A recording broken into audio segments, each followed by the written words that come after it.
She made history as the first African-American mayor in North Las Vegas and Nevada. North Las Vegas Mayor Pamela Goynes-Brown joins us this week for Nevada Week in Person.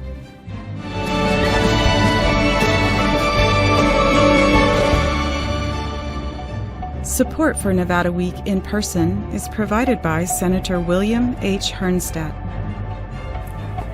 Our guest today is no stranger to breaking barriers and making history. North Las Vegas Mayor Pamela Goynes-Brown was the first African-American woman elected to the North Las Vegas City Council in 2011. And in 2022, she made history once again when she was elected mayor of the city of North Las Vegas, becoming the first African-American mayor in Nevada state history. Mayor Pamela Goynes-Brown, thank you so much for joining us. Good morning, and thank you for having me. It is such an honor to have you here again. You are, like I said, that glass ceiling shattered.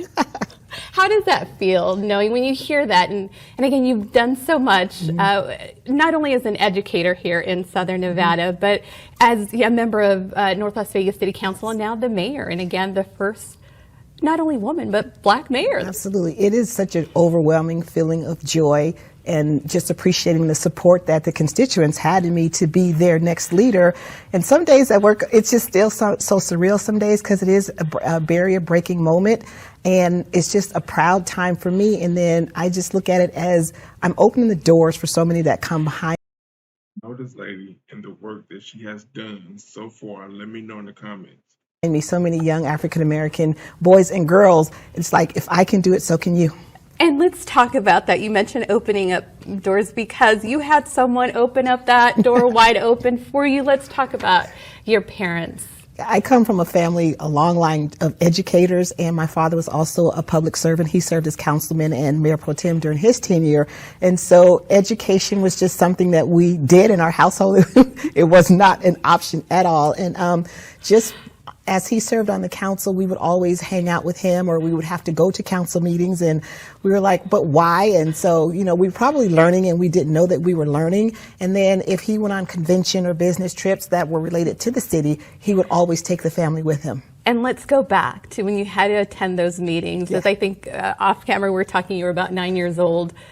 Did your 9-year-old self ever imagine that you would be here today? Oh, absolutely not, because we were playing on the grass at the time, and then he would make us come inside the chambers and just sit there and observe. But I think we were setting, you know, a quiet stage for this could be your future, not knowing that that's where it would actually lead.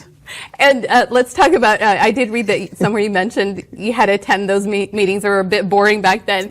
Not boring anymore, right? With you help? No, they're not boring anymore because, you know, when you see the council meetings, that's the final stage, but you don't see all the work that goes into making these agenda items happen. And so it's exciting when you get to that moment where you actually get to vote on the progress that you've made with the many, many meetings. And then also, we've put in recognitions and just some fun things at the beginning of our meetings. And it's also a great time to interact with the public when they get to come and speak during public forum. And that is so important to you, your constituents. Absolutely. Yes, that's the backbone of what we do. They elect us to be their voice, and, you know, we hear them, but I really want to listen to what our constituents say and reflect on their concerns and their wants and take those into consideration when we're planning. And your dad, I need to ask, when you told him you were running for office, what was his reaction and what advice did he give you that just touched your heart? He was thrilled. And my mom, my mom still cries today, but he was just overjoyed. And he told me, be true to yourself, you know, keep your faith in God. And when you push that button, make sure it's the right decision for you so that when you go home at night, you can rest. And when you were sworn in, a very special moment. Tell us about that. My dad is in a wheelchair now. He's 93 years old, just because he walks so much slower now. But I wanted him to be a part of that moment. And so I held his hand, trying to hold the Bible and to hold his hand, because I'm like, you're the reason. And, you know, I kept saying, I hope I am making you so proud as I was proud of you during your time. And so I just broke Let me know in the comments, what legacy are you leaving for your kids? Out crying like a big baby. But it was just such a moving moment for me. He was just so instrumental in my life, and everyone says I'm his twin. No, it's hard not to get emotional. And again, you have such wonderful role models. I do want to talk about how you your family ended up here in Southern Nevada, because when I talk about your parents, their love story, reading about their love story, Education was a big part of their love story. Well, they were both teaching. My mom was in Arkansas. My dad is from Texas. And so she was in Hope, Arkansas, because she was a home economics teacher at the time. And he was there, and he says, I'm going west, and if you want to come with me. And so they moved to California, and my brother and sister were born there, and they were teaching and going to school at the same time. And then an opportunity became available for them to work on a Navajo Indian reservation in Gouldens, Utah, which I have not seen on a map, but I know it exists. It's where the Four Corners meet in San Juan County. And so I was born on that Navajo Indian reservation, and they were teaching Navajo children just, I don't want to say American ways, but just to, whatever they were teaching them. And so then the opportunity became available here in Las Vegas for them to come and join the Clark County School District. And my mom was instrumental in helping with the kindergarten curriculum, and DISTAR was a reading program back then, and my dad was appointed as an administrator. I think the process was way different back then. And so we've been here since '64. That's our journey to get here. And then I'd love again that you also went into education. Yes, I did. Just because this is a funny story as well. School's not an option. So I graduated from high school, and I told my mom, I finished, I'm good, I'm done, I'm not going to college. That did not go over well. well. Just in her calm, sweet voice says, you don't have to go to college, but You know what they say, college isn't for everyone. you can't stay here. I'm like, so you tell me I have to get out or go to school? So I went to school. My background is music. I'm a classically trained pianist, and I knew I wanted to become a professional pianist, but I didn't want to spend the time practicing in a little room for 8 to 10 hours a day. So I said, music education, I could teach music, and it was another great decision in my life. And also an assistant And I was an principal. assistant principal for the last 15 years of my career. And so I think that's just kind of the stepping stone into my leadership qualities. When you're running schools and you're in charge of hundreds of little people, now I'm in charge of thousands of adults and their families as well. I do need to ask, because I want to ask about your husband. You have a wonderful husband, 2 wonderful kids. Yes. I do need to ask about your kids. Any chance we might see a 3rd generation Goynes family member in politics? My oldest son, he's 32 now, and he's like, you know what, Mom, I would love to go into to be a politician. And I'm like, are you sure? And he's talked about it often, so who knows? He may just do that. And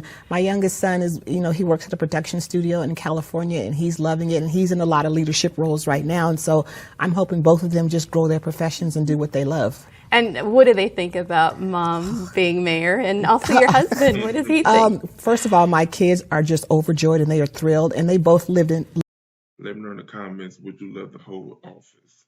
live in different states, but I get calls from a lot of their friends who still call me Mom, and so they'll just say, congratulations, Ma, or we text every morning, or we talk to each other often, and so it's like, so what's your day like, and how are you doing today, and what excited happening, and I do the same to them. But it's just a nice family camaraderie here, and my husband is my loudest, literally, and my biggest cheerleader, and he kind of pushes me more than I push myself, and the support is just so great, because it's like, do what you need to do what you want to do, and I'm going to support you in whatever you try to It's always good to have that support system.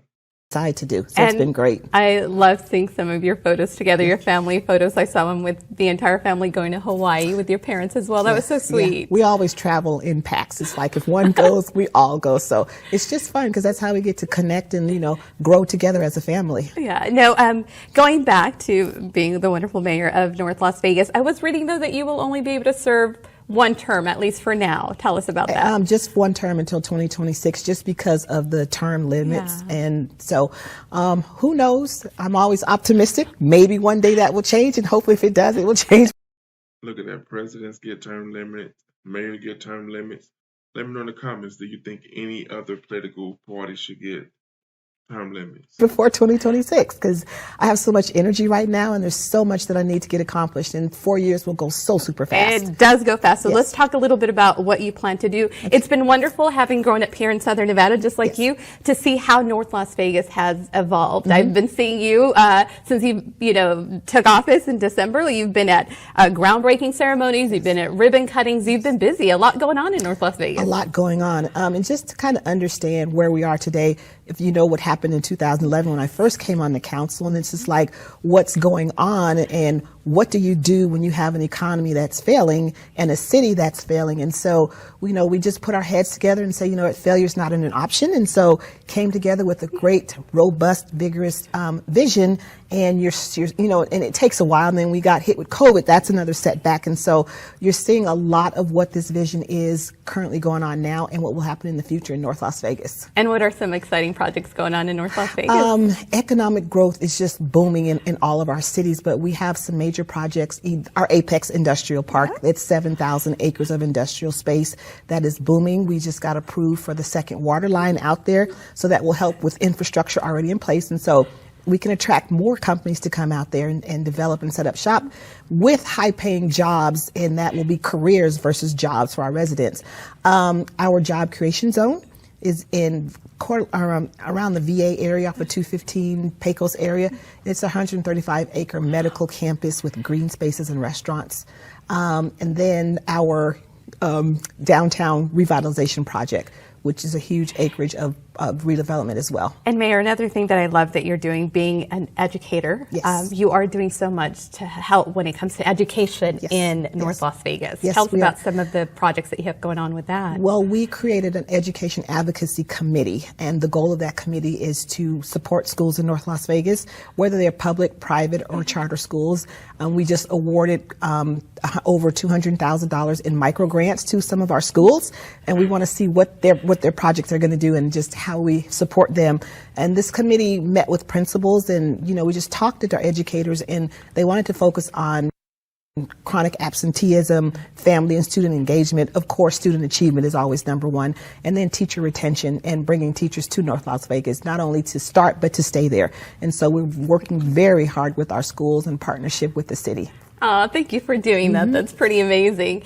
Now, I do need to ask you, did you ever imagine that Southern Nevada, Las Vegas, we would all be a sports town? I did not. Growing up here, right? Never. You always I'm know with it's you like the gaming capital of the world. Now we're gaming and sports and tourism. Yes. So I do need to ask you, because you had a very special honor recently. I did. Let's talk about that. What happened there?